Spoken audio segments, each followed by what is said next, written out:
먼 옛날 경상도 산세 험한 고을 망월현에는 봄이 와도 웃음이 없었습니다.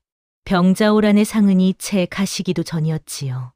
오랑캐의 말발굽이 핥히고 간 자리에 남은 것은 불탄 논밭과 텅 빈 창고, 그리고 사람들의 마음 깊숙이 박힌 치욕의 가시뿐이었습니다. 살아남은 자들은 삶을 이어갔으나 그 삶이 예전과 같을 수는 없었지요. 한때 망월현을 호령하던 양반 가문들은 전쟁통에 가산이 기울어 두루마기 빛깔만 남은 처지가 되었고, 반대로 발빠르게 굴량미를 대어 재산을 불린 상민들은 너나 없이 족보를 사들이며 양반 행세를 하기 시작했습니다. 겉으로는 공자왈 맹자왈 예법을 따지면서도 속으로는 쌀 한 톨, 땅 한 평에 눈이 벌게져 싸우는 세태였지요. 망월현 사람들 사이에는 이런 말이 떠돌았습니다. 법보다 무서운 것이 가문의 체면이요. 체면보다 무서운 것이 굶주린 배와 숨겨진 혈통이라. 진실을 담은 말이었습니다. 이 고을에서 가장 두꺼운 얼굴을 가진 이들이 가장 큰 목소리로 예법을 떠들었으니까요. 그리고 그 혼탁한 세월의 한가운데 망월현 관아에는 한 사람이 홀로 꼿꼿이 서 있었습니다. 그 사람은 망월현 현감 이문정이었습니다. 이문정의 집안은 대대로 문관을 배출한 명문가였지요. 할아버지는 판서를 지냈고 아버지는 승지를 지냈으며 이문정 본인 또한 과거에 장원급제하여 벼슬길에 오른 인물이었습니다. 정갈하게 다듬은 수염과 서리빨 같은 눈매, 한치의 흐트러짐도 없는 관복 차림은 그가 어떤 사람인지를 단번에 말해 주었지요. 그러나 실상을 들여다보면 이야기가 달라졌습니다. 전쟁은 이문정의 가문도 비껴가지 않았습니다.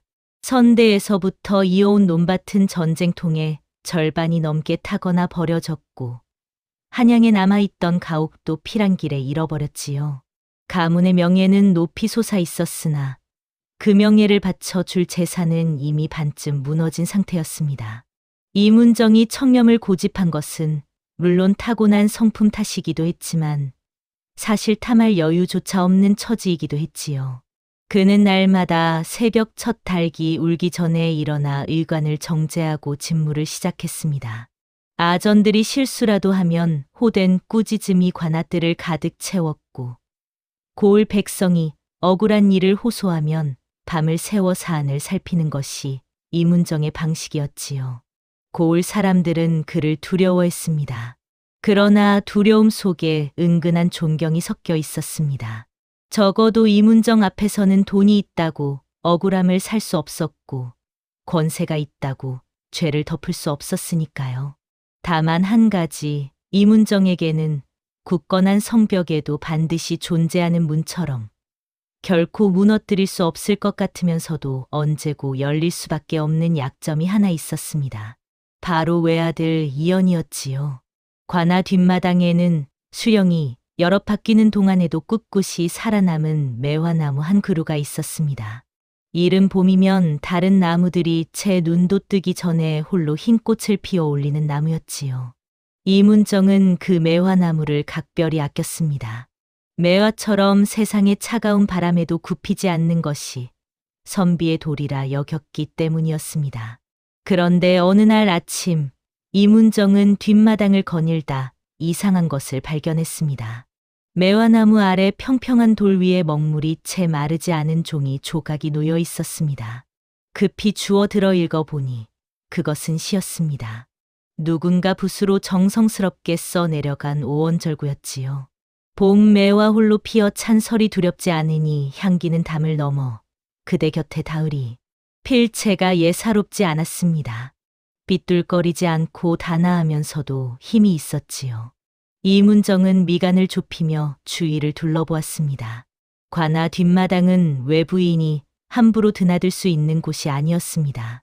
그날 저녁 이문정은 아들 현의 방문 앞에서 발걸음을 멈추었습니다. 방 안에서 붓 가는 소리가 들려왔지요. 평소 글공부보다 활쏘기와 소풍을 즐기던 현이 방에 앉아 부지런히 붓을 놀리고 있다는 것이 어쩐지 수상스러웠습니다. 이문정은 문고리에 손을 얹었다가 이내 거두었습니다. 아직은 아니었습니다. 그러나 무언가 심상치 않은 바람이 관아 담장 안으로 슬며시 들어오고 있다는 것을 이문정의 오랜 직감이 조용히 알려주고 있었지요. 이연은 19살이었습니다.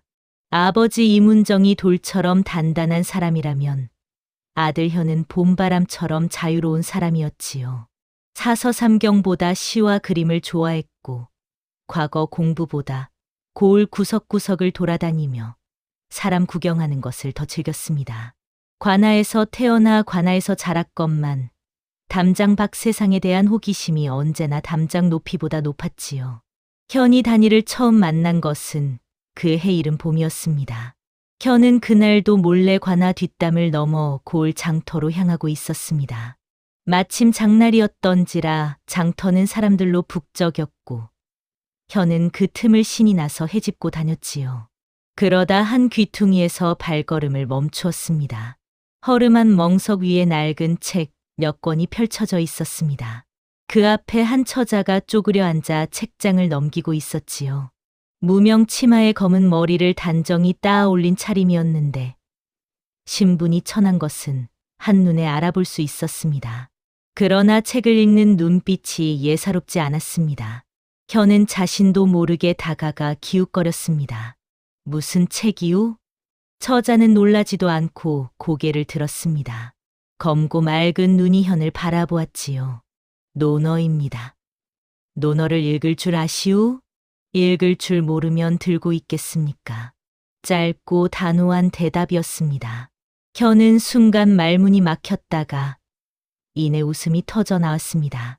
감히 양반 도령에게 이런 말을 하는 처자는 처음이었으니까요. 그것이 이연과 단이의 첫 만남이었습니다. 관아 노비 천복의 딸이요. 스스로 글을 배워 사설을 꿰고 있는 처자 단이와의 만남이었지요. 현은 그날 집으로 돌아오는 내내 그 맑은 눈빛을 머릿속에서 지울 수가 없었습니다. 마치 맑은 샘물의 얼굴을 비추어 보다 그만 빠져들어 버린 사람처럼 단이의 눈빛이 현의 마음 깊은 곳으로 천천히 스며들었지요. 봄이 깊어지면서 현의 발걸음은 점점 더 자주 관아 뒷마당 매화나무 아래로 향했습니다. 처음에는 우연인 척했습니다. 현은 그곳에서 책을 읽는 척하다가 담장 너머 행랑채에서 물을 깃거나 빨래를 하는 단이에게 말을 걸었지요.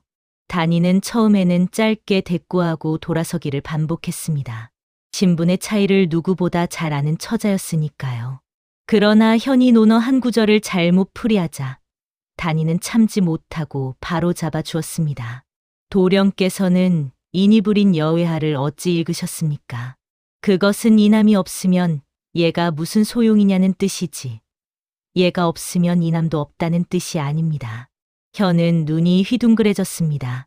그날 이후 두 사람의 대화는 조금씩 길어졌고 필담으로 이어졌으며 마침내 서로의 마음이 담긴 시를 주고받는 사이가 되었지요. 그러던 어느 날 밤, 현은 잠을 이룰 수가 없었습니다. 두꺼운 이불 속에 누워 천장을 바라보며 현은 스스로에게 물었습니다. 이 마음을 어찌할 것인가?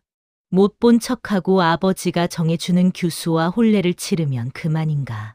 그렇게 평생을 살 수 있는가? 현은 자리에서 일어나 앉았습니다. 할 수 없었습니다.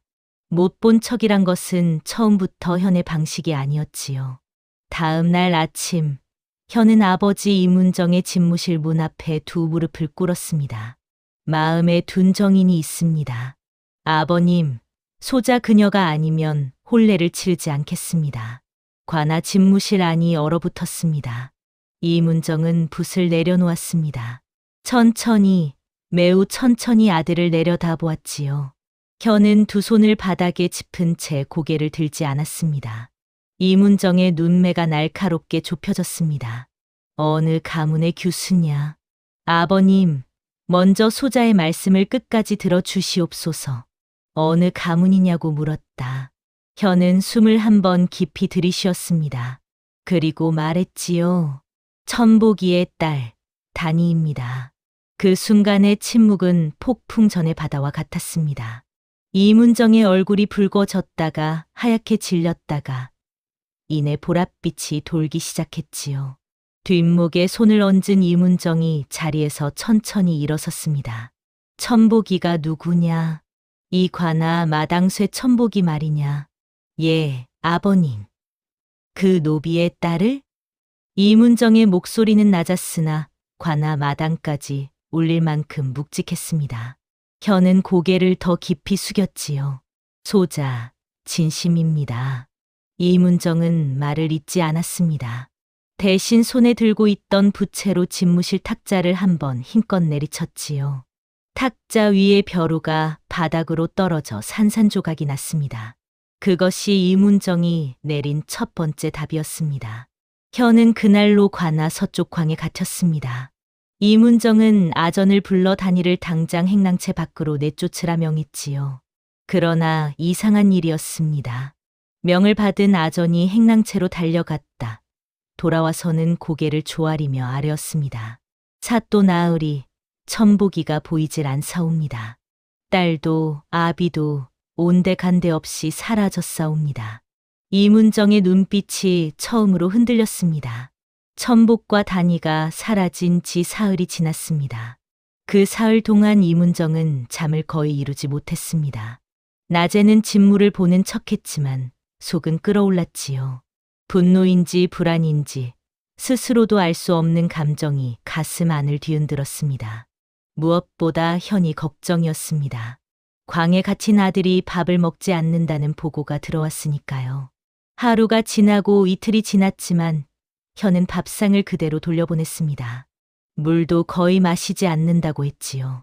이문정은 아전에게 호통을 쳤습니다. 억지로라도 먹여라.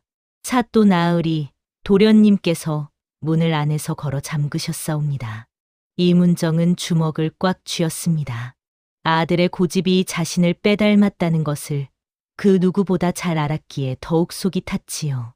나흘째 되던 날 새벽이었습니다. 이문정은 직접 광 앞에 섰습니다. 잠시 서 있다가 낮은 목소리로 말했지요. 현아, 안에서 아무 소리도 들려오지 않았습니다. 아비다. 그래도 침묵이었습니다. 이문정은 문에 손을 얹었습니다. 그 손이 미세하게 떨리고 있었지요.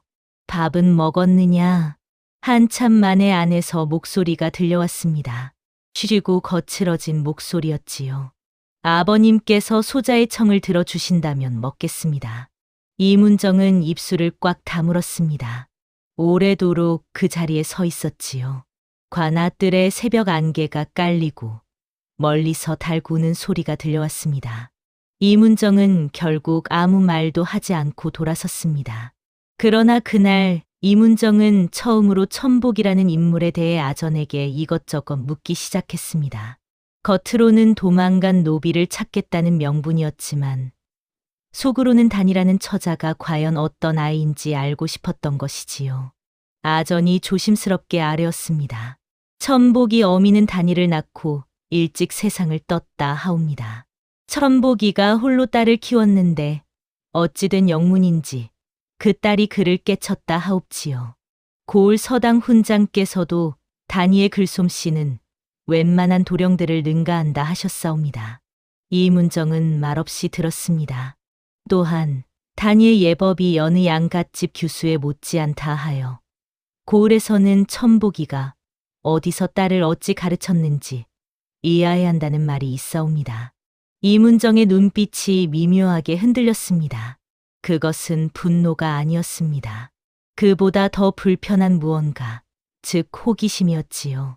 그 무렵 관아 밖에서는 다른 바람이 불고 있었습니다. 망월련의 유지 최진사는 고을에서 이문정 다음으로 큰 세력을 가진 인물이었습니다. 땅이 많고 곳간이 넉넉하여 전쟁통에도 재산을 크게 불렸지요. 그러나 재산과 달리 명예는 언제나 이문정에게 한 수 뒤졌습니다. 과거도 통하지 않았고 아무리 돈을 써도 관복이 주는 권위를 돈으로 살 수는 없었으니까요. 최진사는 오래전부터 이문정을 무너뜨릴 기회를 노리고 있었습니다. 그런 최진사의 귀에 아들 현과 노비 단이의 이야기가 들어간 것은 당연한 일이었습니다. 고을 장터에서 시작된 소문은 이미 바람을 타고 이 집 저 집 담장을 넘어 다니고 있었으니까요. 최진사는 입가에 미소를 띠며 사랑채에 앉아 술잔을 기울였습니다. 사또 나으리의 외아드님이 노비 딸에게 눈이 멀었다. 허허, 이 얼마나 좋은 소식이냐. 최진사는 곧바로 신복을 한양으로 올려보냈습니다. 사헌부의 연주를 대어 이 일을 고변하면 이문정의 처신을 문제 삼아 관직을 빼앗는 것도 어렵지 않을 터였지요. 가문의 품위를 지키지 못하는 수령이라면 그것 자체로 탄핵의 빌미가 될 수 있었으니까요. 그 사실을 아는지 모르는지 이문정은 날마다 관아 집무실에 홀로 앉아 있었습니다. 책을 펼쳐도 글자가 들어오지 않았습니다. 붓을 들어도 손이 움직이지 않았지요. 어느 순간부터 이문정의 머릿속에는 아들의 거칠어진 목소리와 아전이 전해준 단위에 대한 말들이 번갈아 떠올랐습니다. 노비의 딸이 사서삼경을 읽는다. 예법이 양갓집 규수에 못지않다. 이문정은 이를 악물었습니다. 그것이 무엇이든 상관없었습니다. 신분은 바꿀 수 없는 것이었지요. 하늘이 정한 질서를 한 개인의 재주로 뒤엎는 것은 있을 수 없는 일이었습니다. 그렇게 스스로를 다독였지만 무너지기 시작한 것은 이문정 자신의 확신이었습니다. 천복과 단위가 사라진 지 열흘이 지난 어느 밤이었습니다. 이문정은 선대에서부터 내려온 가문의 족보를 꺼내 들었습니다. 아들의 혼처를 다시 알아봐야 한다는 생각에서였지요. 두꺼운 표지를 넘기며 대대로 이어진 이름들을 훑어내려가던 이문정의 손이 문득 멈추었습니다. 족보의 한 면, 이문정의 구대조 이름이 적힌 항 옆에 붉은 글씨로 무언가가 적혀 있었습니다. 그것도 원래의 먹글씨 위에 덧칠하듯 지우려 한 흔적과 함께였지요. 이문정은 족보를 창가로 가져가 달빛에 비추어 보았습니다. 흐릿하게 그러나 분명히 읽을 수 있는 글자들이 있었습니다. 강씨 가문, 원통이 억울함을 당하다. 그 아래에는 더 작은 글씨로 이렇게 적혀 있었지요. 천벌을 면치 못할 것이니 후손들은 두렵게 여기라. 이문정은 자신도 모르게 족보를 덮었습니다. 강씨 가문. 그 이름은 낯설지 않았습니다. 어릴 적 할머니가 가끔 혼잣말처럼 중얼거리던 이름이었지요. 무언가를 잘못했다고, 조상들이 큰 죄를 지었다고. 그러나 자세한 이야기는 끝내 꺼내지 않았던 할머니의 목소리가 이문정의 귓가에 어렴풋이 떠올랐습니다. 이문정은 족보를 다시 괴짝에 집어넣고 자물쇠를 채웠습니다. 알고 싶지 않았습니다. 지금은 그럴 때가 아니었지요. 그러나 그날 밤 이문정은 꿈을 꾸었습니다. 핏빛으로 물든 마당에 9명의 사람이 줄지어 서서 이문정을 바라보는 꿈이었지요. 그들의 얼굴은 보이지 않았지만 그들이 무언가를 묻고 있다는 것은 알 수 있었습니다. 이문정은 새벽에 식은땀을 흘리며 잠에서 깨었습니다. 봄이 깊어져 여름으로 접어드는 길목이었습니다. 이문정은 결국 아들을 광에서 꺼냈습니다.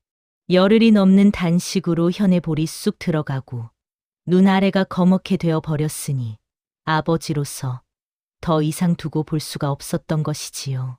일단 나오너라. 그러나 이 일은 끝난 것이 아니다. 현은 비틀거리며 광 밖으로 나왔습니다. 눈부신 햇살에 눈을 찡그리면서도 입가에는 묘한 미소가 떠올라 있었지요. 이문정은 그 미소를 보고 속에서 불이 일었지만 꾹 참았습니다. 현은 며칠 만에 기력을 되찾았습니다. 그리고 조용히 그러나 은밀하게 단이에게 소식을 전하기 시작했습니다. 단이와 천복은 고을 어기 허름한 오두막에 몸을 숨기고 있었지요. 이문정의 아전들이 찾아다닌다는 것을 알면서도 천복은 딸을 데리고 그 자리를 떠나지 않았습니다. 어딘가로 떠나야 한다는 것을 알면서도 발이 떨어지지 않는 것 같았지요. 밤이 깊으면 현은 담을 넘어 단이를 만나러 갔습니다. 두 사람은 오두막 앞 작은 뜰에 나란히 앉아 이야기를 나누었습니다. 단이는 현에게 글을 가르쳐 주었고 현은 단이에게 바깥 세상 이야기를 들려주었지요. 고을 저작거리에서 들은 웃음 나는 이야기를 현이 신나게 늘어놓으면 단이가 소리 없이 웃었습니다. 그 웃음이 어찌나 고요하고 맑던지 혀는 그 웃음을 보기 위해서라면 매일 밤 담을 넘을 수 있을 것 같았지요. 낭자, 두렵지 않소? 어느 날 밤 현이 물었습니다.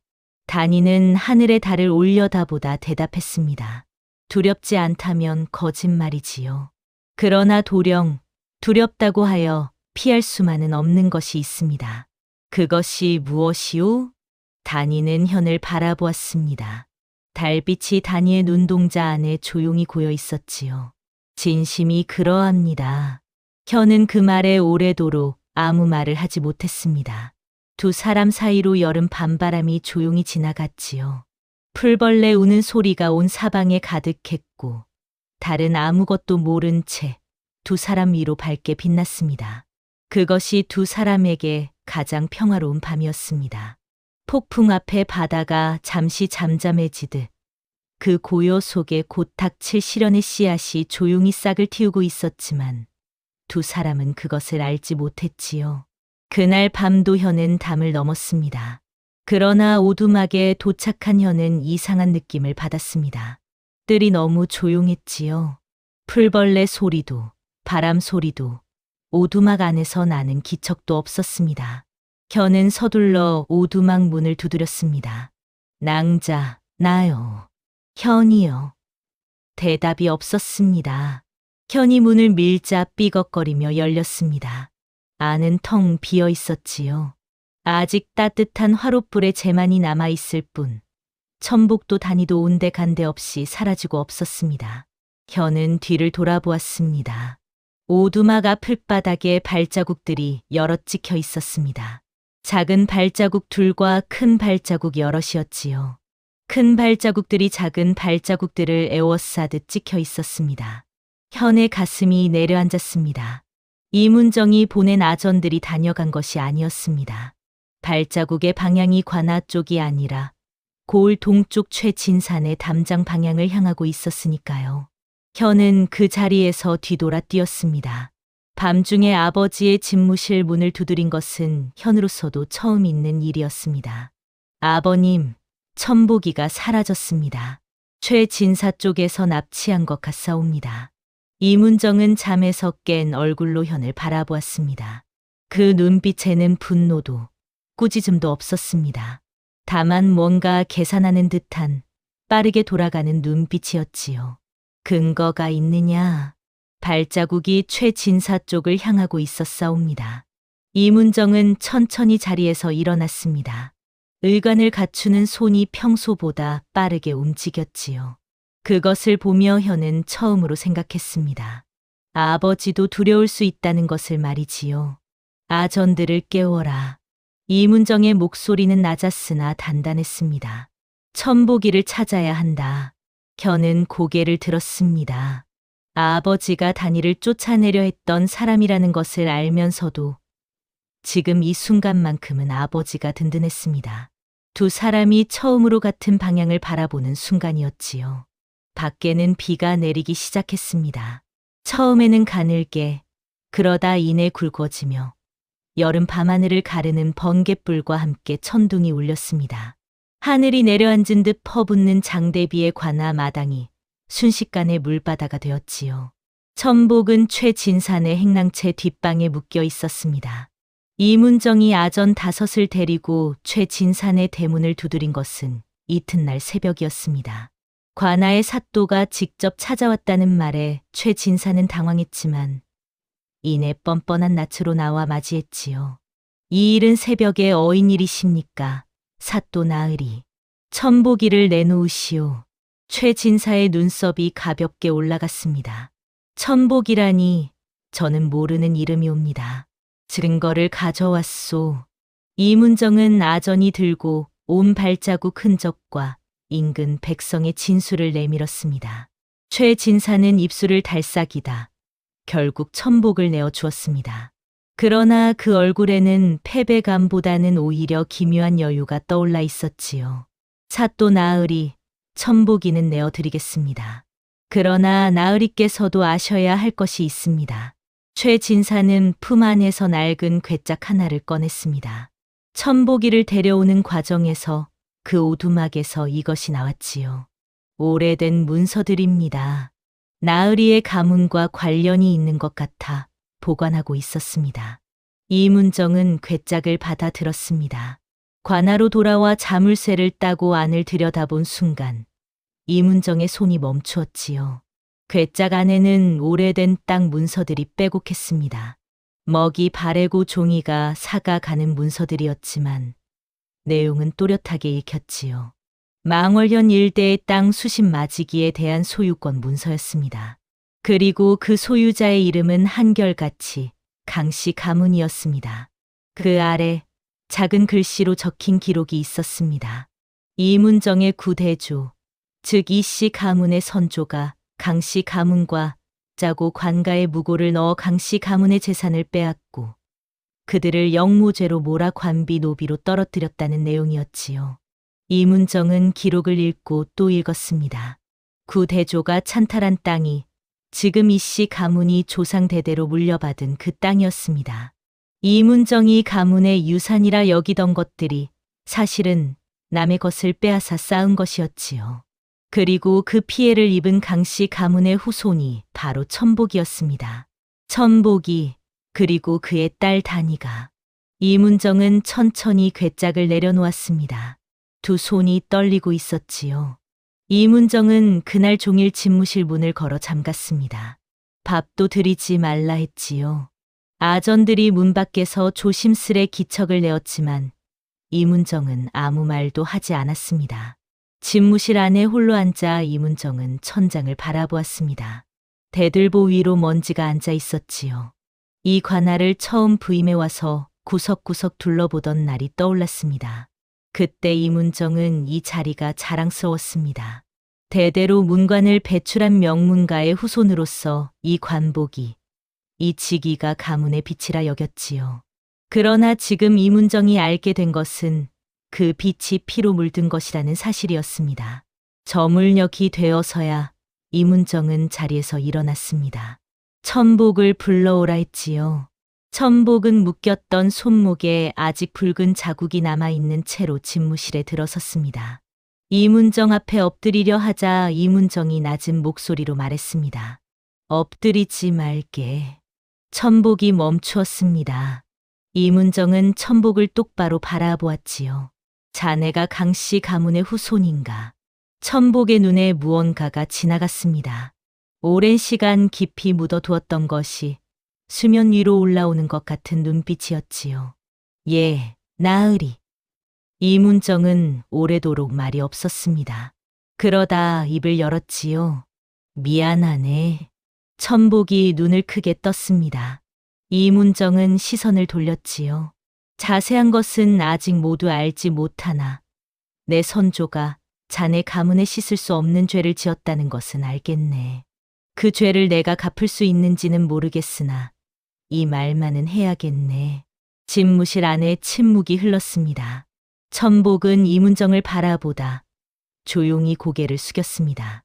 그 눈가에 무언가 반짝이는 것이 맺혔다가 사라졌지요. 최 진사는 가만히 있지 않았습니다. 천복을 풀어준 이튿날 최 진사는 사랑채에 앉아 문서 하나를 다듬었습니다. 사헌부 연주를 통해 한양으로 올려보낼 고변서였지요. 이문정이 관아 운영에 쓰인 공금 일부를 몰래 유용하여 사적인 일에 쓴 정황을 낱낱이 적은 문서였습니다. 사실 그 공금은 최 진사 측에서 천복을 납치하고 행방을 감추는 과정에서 이문정이 수소문 비용으로 급하게 쓴 것이었습니다. 이문정 스스로도 절차를 지키지 못했다는 것을 알았지요. 그러나 당시에는 달리 방법이 없었습니다. 최 진사는 그 허점을 정확히 겨냥했습니다. 사또 나으리가 공금을 사적으로 유용했다. 관기가 문란한 수령을 한양에서 좌시할 리 없지. 최 진사는 신복에게 문서를 건넸습니다. 빠르게 한양으로 올려보내라. 이번에는 반드시 이문정을 끌어내린다. 최 진사의 눈빛은 싸늘하고 집요했습니다. 오랜 세월 쌓아온 시기와 질투가 그 눈 안에서 차갑게 빛나고 있었지요. 그것은 단순한 경쟁이 아니었습니다. 이문정이 서 있는 자리, 그 자리가 풍기는 권위와 백성들의 존경 그 자체를 무너뜨리고 싶다는 욕망이었습니다. 망월년의 초가을 바람이 불기 시작했습니다. 낮에는 아직 볕이 따뜻했지만 해가 지면 바람이 서늘하게 목덜미를 스쳤지요. 그 서늘함이 마치 곧 닥칠 일을 예고하는 것 같았습니다. 한양에서 사원부의 서찰이 내려온 것은 그로부터 보름 뒤였습니다.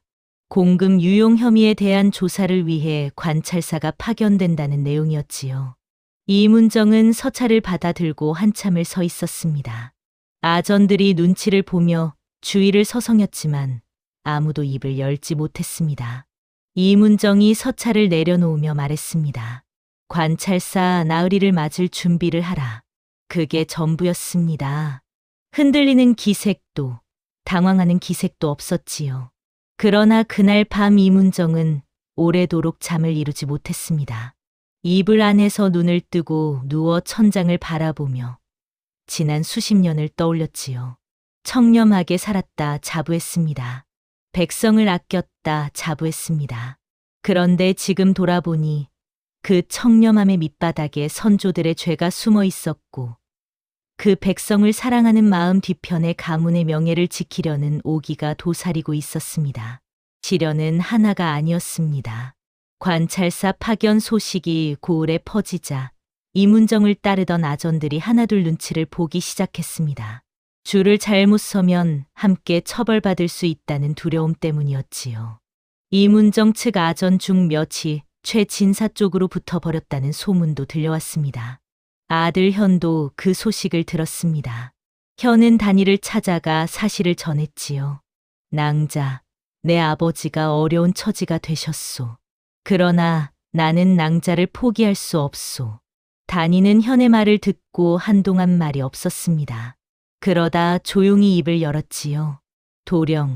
도련님의 아버님이 어려움에 처한 것이 저로 인한 일입니다.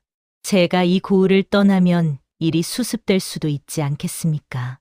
무슨 말씀이시오? 현의 목소리가 높아졌습니다. 단이는 고개를 저었지요. 저는 아버지를 잃을 수 없습니다. 도령도 마찬가지이지 않겠습니까? 두 사람은 서로를 바라보았습니다. 둘 사이에 무거운 공기가 가득 들어찼지요. 사랑한다는 말 한마디도 헤어지겠다는 말 한마디도 쉽게 나오지 않는 그 무게가 두 사람의 어깨를 짓눌렀습니다. 그때 밖에서 천복의 목소리가 들려왔습니다. 단이를 찾는 소리가 아니었지요. 무언가 다급하게 낮은 목소리로 누군가와 이야기하는 소리였습니다. 현이 문 쪽으로 귀를 기울였습니다. 그 목소리는 천복의 것이 분명한데 대화 상대의 목소리는 처음 듣는 것이었지요. 현은 조심스럽게 문을 열고 내다보았습니다. 그러나 이미 바깥은 조용했습니다. 천복만이 홀로 서서 하늘을 바라보고 있었지요. 그 뒷모습에서 이상하게도 조급함이 아닌 여유가 느껴졌습니다. 관찰사가 망월현에 들어온다는 소식에 최 진사는 잔치라도 벌일 기세였습니다. 최 진사는 관찰사 일행이 묵을 처소를 자처하여 마련하고 진수성찬을 차려 영접했지요. 관찰사 측 수행원들에게 두둑한 뇌물도 건넸습니다. 이문정을 무너뜨리기 위한 모든 준비가 착착 진행되고 있었지요. 최 진사는 관찰사 앞에서 무릎을 꿇고 아뢰었습니다. 나으리, 이 고을 현감 이문정은 가문의 위세만 믿고 공금을 제 주머니처럼 사용하여 왔사옵니다. 이번 일도 그러하고 예전에도 관아 창고의 곡식이 몇 차례 이유 없이 줄어든 일이 있었사옵니다. 관찰사는 최 진사의 말을 들으며 고개를 끄덕였습니다. 그는 한양의 실세와 가까운 인물로 이미 이문정을 어떻게 처리할지 방향을 잡은 것처럼 보였지요. 한편 이문정은 관아에서 공문을 작성하며 조용히 기다렸습니다. 주변 아전들이 도망치시옵소서 하고 권했지만 이문정은 고개를 저었지요. 도망치는 자가 죄 없다는 것을 어떻게 증명하겠느냐. 그러나 이문정도 알았습니다. 지금의 상황에서 정면으로 맞선다면 버텨낼 방법이 없다는 것을. 공금 유용의 사실 자체는 부정할 수 없었으니까요. 아무리 사유가 타당하다 해도 절차를 지키지 않은 것은 사실이었습니다. 이문정은 그날 밤 현을 불렀습니다. 현아, 아비가 자리에서 물러나게 되면 너는 어찌할 것이냐. 현은 아버지를 바라보았습니다. 처음으로 아버지의 얼굴에서 나이가 보이는 것 같았지요. 단단하고 서리빨 같던 눈매 가장자리에 어느새 깊은 주름이 새겨져 있었습니다. 아버님, 소자가 아버님 곁에 있겠습니다. 이문정은 아들의 얼굴을 한참 바라보다 고개를 돌렸습니다. 단이를 데려오너라. 현이 눈을 크게 떴지요. 이문정은 창밖을 바라보며 말했습니다. 가문이 어찌 되든 그 처자에 대한 것은 내가 직접 해야 할 말이 있다. 관찰사의 조사가 시작되던 날 아침, 망월련에는 안개가 짙게 깔렸습니다. 관찰사 일행이 관하로 들어왔을 때 이문정은 관복을 단정히 갖추고 마당에 서서 기다리고 있었습니다. 흔들리는 기색 하나 없이 눈매는 여전히 서리빨 같았지요. 그러나 관아 마당에 들어선 관찰사의 뒤를 따라 최 진사가 당당하게 걸어 들어오는 것을 보았을 때 이문정의 눈빛이 잠깐 흔들렸습니다. 관찰사는 이문정을 마주하고 앉았습니다. 이문정 현감, 공금 유용 혐의에 대해 해명하시오. 이문정은 천천히 입을 열었습니다. 유용이 아니라 긴급 사용이었습니다. 관아 노비가 외부 세력에 의해 납치된 상황이었고 야간에 즉각 수색을 벌여야 했기에 절차를 갖출 겨를이 없었습니다. 이후 처리를 위해 기록은 남겨두었으며 사적으로 쓴 돈은 한 푼도 없습니다. 관찰사는 들으면서 고개를 끄덕이는 둥 마는 둥 했습니다. 옆에서 최 진사가 나섰지요. 나으리, 현감은 사적인 감정 때문에 공금을 사용했습니다.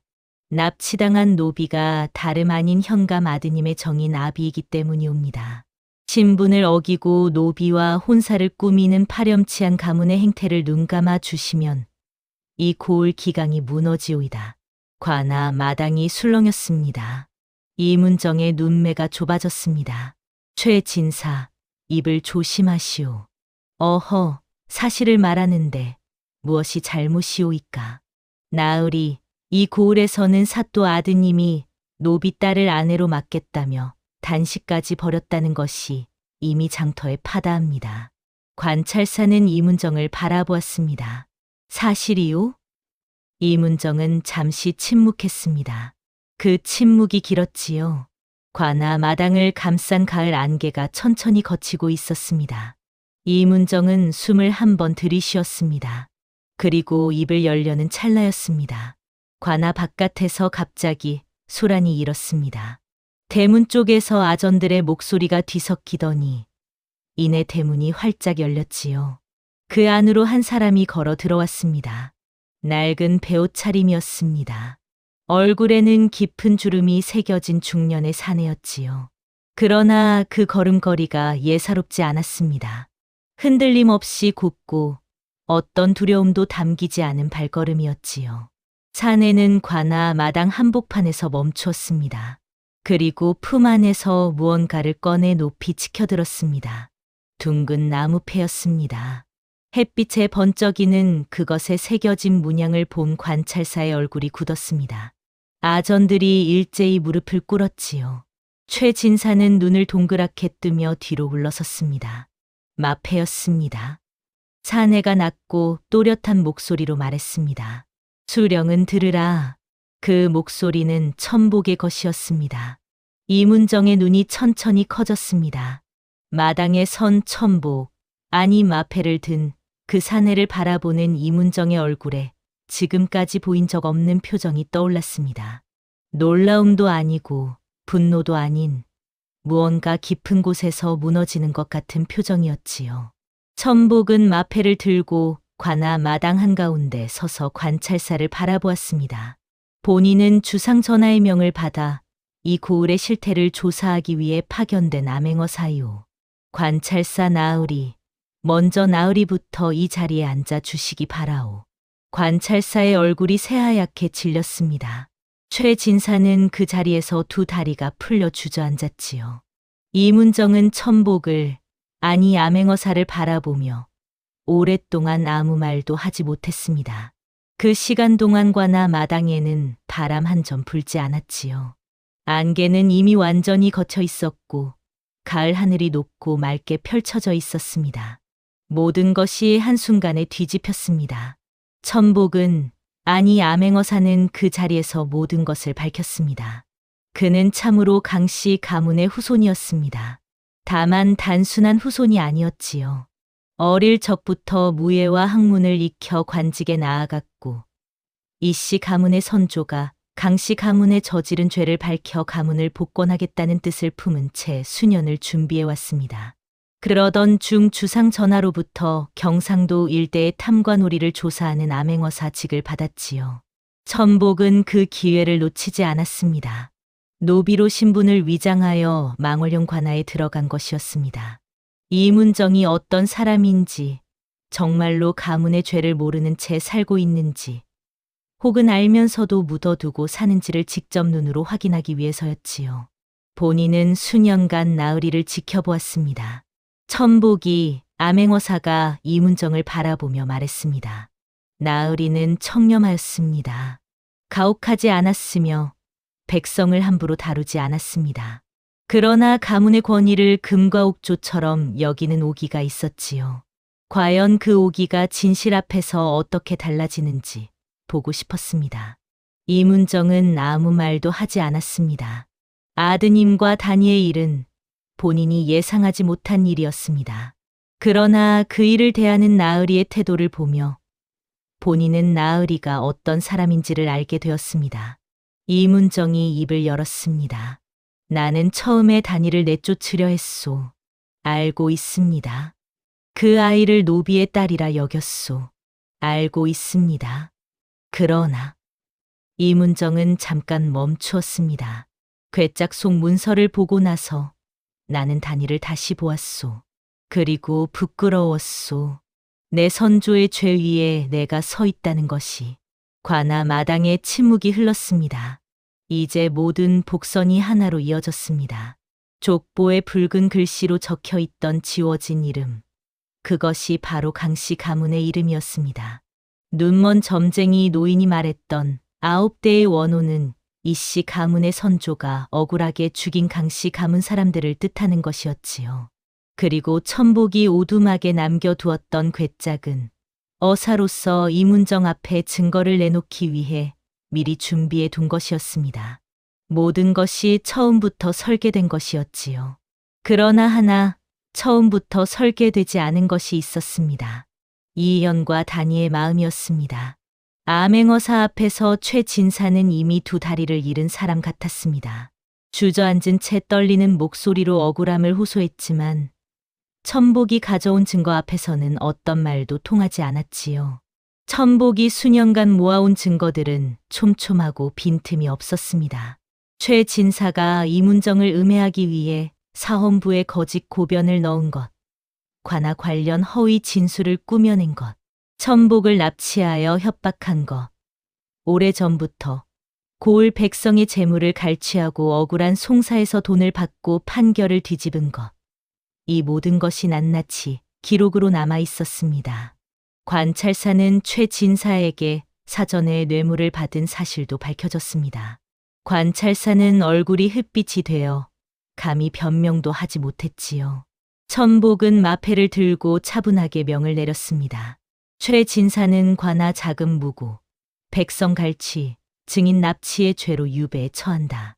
관찰사 나으리는 직위를 박탈하고 한양으로 압송하여 추후 조사를 받게 한다. 최진사는 그제야 두 손을 모아 싹싹 빌기 시작했습니다. 어사 나으리, 한 번만 봐주시옵소서. 제가 잘못했습니다. 나으리, 이 늙은이 살려주시옵소서. 천복은 최진사를 내려다보았습니다. 그 눈빛은 차갑지 않았습니다. 그렇다고 따뜻하지도 않았지요. 다만 오래도록 기다려 온 사람의 눈빛, 마침내 제자리를 찾아가는 것을 바라보는 눈빛이었습니다.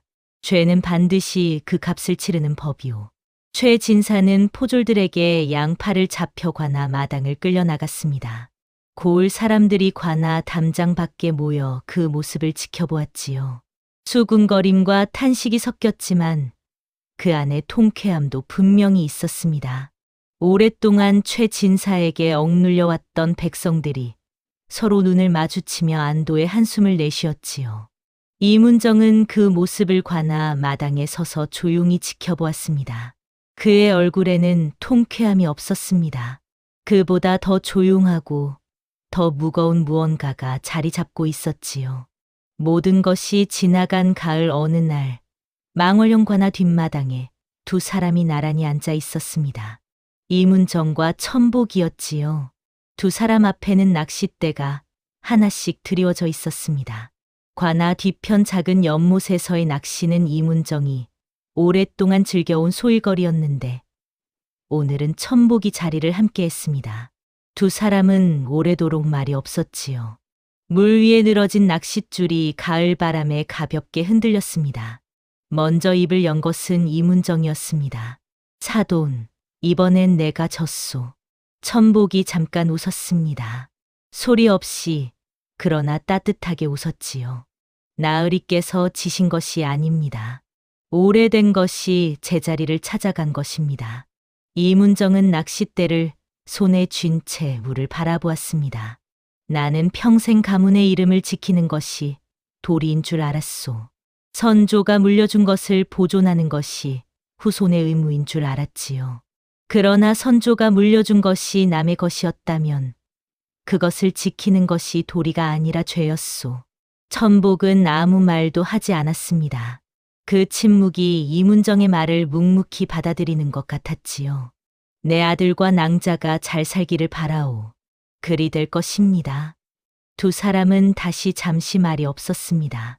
관아 뒷마당 매화나무가 가을 바람에 가지를 흔들었습니다. 잎이 몇 장 떨어졌지요. 그 나무는 봄이면 누구보다 먼저 꽃을 피울 것이었습니다. 현과 단이의 혼례는 그해 겨울을 넘기고 이듬해 봄에 치러졌습니다. 이문정은 며느리 단이를 맞이하는 날, 처음이자 마지막으로 두 눈이 붉어졌습니다. 단이가 머리를 조아리며 큰절을 올리자 이문정은 단이의 두 손을 잡아 일으키며 말했지요. 고생이 많았다. 이 집안이 내게 빚을 졌으니 앞으로 잘 부탁하거라. 단이는 고개를 들지 못했습니다. 그 눈에서 눈물이 한 방울 떨어졌지요. 그러나 입가에는 봄 매화처럼 고요한 미소가 피어 있었습니다. 이문정은 관직이 낮아졌습니다. 공금 사용의 절차 문제는 결국 작은 처벌로 이어졌지요. 그러나 고을 백성들은 이문정을 더 이상 두려운 사또로 여기지 않았습니다. 진심으로 존경했지요. 실수를 인정하고 고개를 숙일 줄 아는 사람이라는 것을 알게 되었으니까요. 천복, 즉 암행어사는 소임을 마치고 한양으로 돌아갔습니다. 강씨 가문은 마침내 노비의 신분에서 벗어나 복권되었지요. 수대에 걸쳐 억울하게 지워졌던 이름이 다시 세상에 드러났습니다. 이듬해 봄, 현과 단이 사이에서 아이가 태어났습니다. 이문정과 천복이 함께 이름을 지었지요. 두 가문의 화합을 담아 화합화허, 자와 빛날 명밍 자를 써서 화명이라 했습니다. 화명이라는 이름처럼 두 가문의 오랜 어둠이 비로소 환하게 밝아오는 것 같았지요. 이 이야기를 통해 전하고 싶은 말이 있습니다. 옛말에 적선지가 필요경이라는 말이 있습니다. 선한 일을 쌓은 집안에는 반드시 경사가 따른다는 뜻이지요. 그러나 그 반대도 또한 진리입니다. 남을 속이고 빼앗은 것 위에 세운 영화는 반드시 언젠가 그 값을 치르게 됩니다. 이문정이 진정으로 위대해진 것은 관복을 입었을 때가 아니었습니다. 자신의 선조가 저지른 죄를 마주하고 그 무게를 피하지 않고 받아들였을 때였지요. 신부는 옷과 같아 언제든 갈아입을 수 있지만 사람의 도리는 살과 같아 영원히 지워지지 않는 법이니까요. 진정한 가문의 명예는 족보에 적힌 이름이 아니라 살아가는 하루하루의 행실에 있었습니다. 다음 영상을 빠르게 만나보시려면 좋아요와 구독을 눌러주세요. 그럼 더 재미있는 영상으로 찾아뵙겠습니다. 모두 행복한 하루 보내세요.